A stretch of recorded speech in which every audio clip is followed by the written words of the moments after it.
নমস্কার বন্ধুরা, দেখতে পাচ্ছ তোমাদের দাদাভাই বাজার করে নিয়ে এসছে।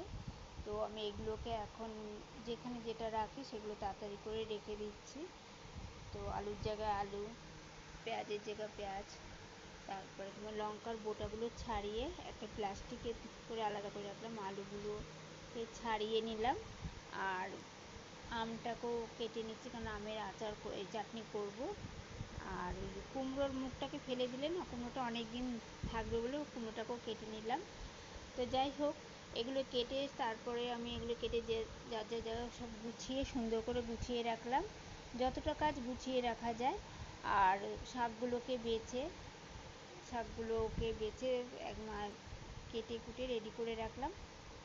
তো রান্না করতে সুবিধা হবে। দেখবে রান্নার জিনিস রেডি করা থাকে না, তাহলে দেখবে রান্না করতে বেশি সময় লাগে না। তোমরাও নিশ্চয়ই তাই করো।